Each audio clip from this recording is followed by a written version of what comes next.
ನಮಸ್ಕಾರ ವೀಕ್ಷಕರೇ. ಈಗ ಇವತ್ತು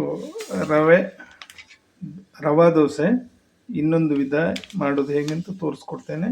ಅದಕ್ಕೋಸ್ಕರ ಬೆಂಗಳೂರು ರವೆ ಅರ್ಧ kg ಹಾಕ್ತಾ ಇದ್ದೇನೆ. ಅದನ್ನೊಂದು 1/4 ಗಂಟೆ ನೆನೆಸಿಡಬೇಕು. ಆಮೇಲೆ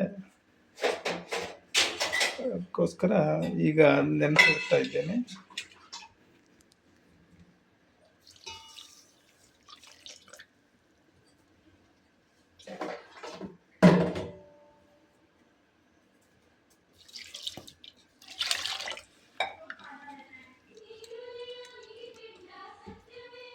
ನೀರು ಬೇಕು.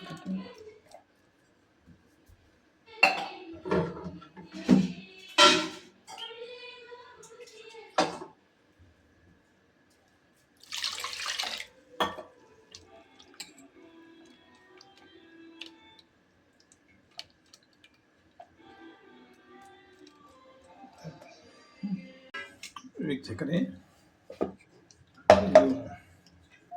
ರವೆಯನ್ನೊಂದು 1/4 ಗಂಟೆ ನೆನೆಸಿಟ್ಟಿದ್ದೇನೆ. ಈಗ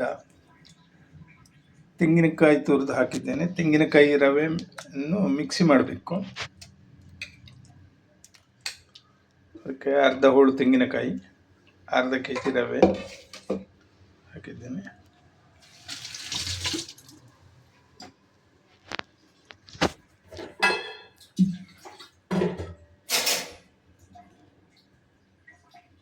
ವೀಕ್ಷಕರೇ, ಹಿಟ್ಟು ರುಬ್ಬಿದ್ದಾಗಿದೆ.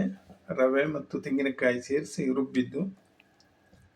ಇದು ಇನ್ನೊಂದು 5-6 ಗಂಟೆ ಬಿಟ್ಟು ದೋಸೆ ಮಾಡ್ಬೋದು.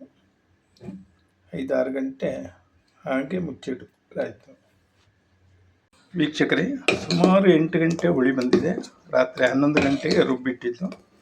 ಈಗ ಬೆಳಿಗ್ಗೆ 8-8:30ವರೆಗೆ ದೋಸೆ ಹಾಕ್ತಾ ಇದ್ದೇನೆ. ಹಿಟ್ಟಿಗೆ 1 ಸ್ಪೂನ್ ಸಕ್ಕರೆ,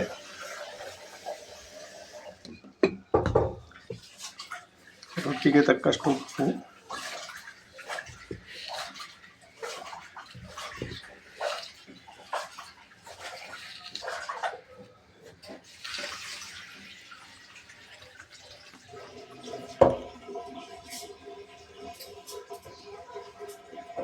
ಚಿಟಿಕೆ ಸೋಡಾ ಪುಡಿ ಇಷ್ಟು ಹಾಕಿದ್ದೇನೆ.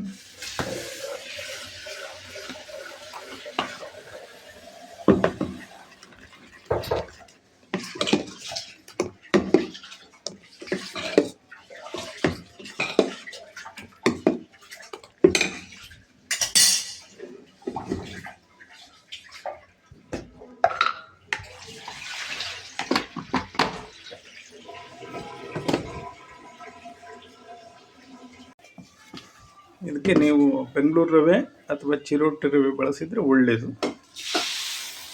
ಸೆಟ್ ದೋಸೆ ಮಾಡಬೇಕಷ್ಟೇ. ನೀವು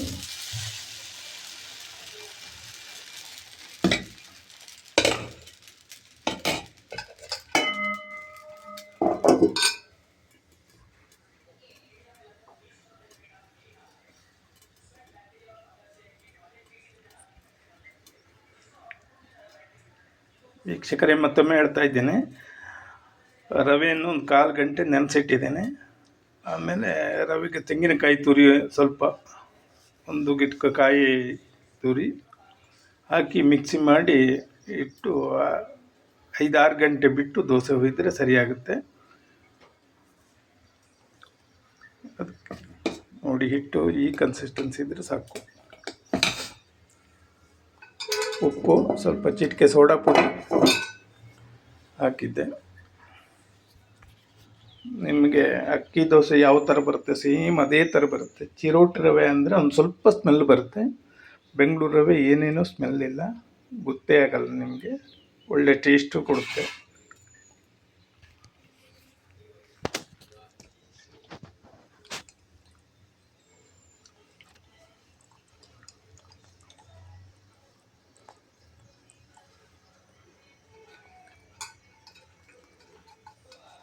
ವೀಕ್ಷಕರೇ, ಹೆಂಗೆ ಕಣ್ಣು ಬಂದಿದೆ ನೋಡಿ.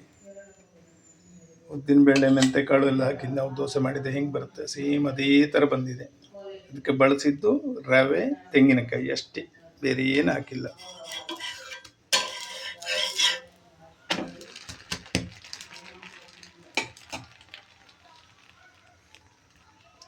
ರುಚಿನೂ ಹಾಗೆ ಬಹಳ ಚೆನ್ನಾಗಿರುತ್ತೆ.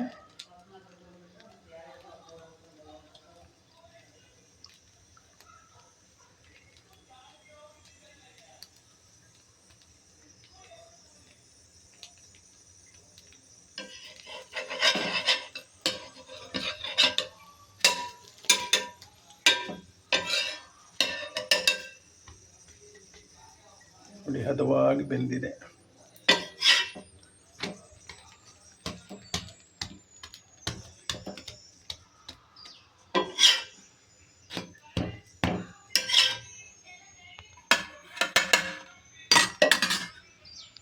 ಪ್ರತಿ ದೋಸೆಗೂ ಎಣ್ಣೆನೂ ಹಚ್ಚಬೇಕಾಗಿತ್ತು.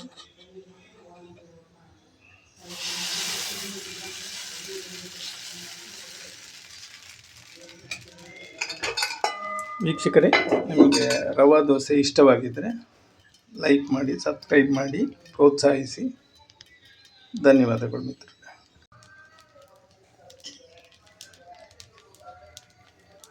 ಗೋಲ್ಡನ್ ಕಲರ್ ಬಂದಿದೆ.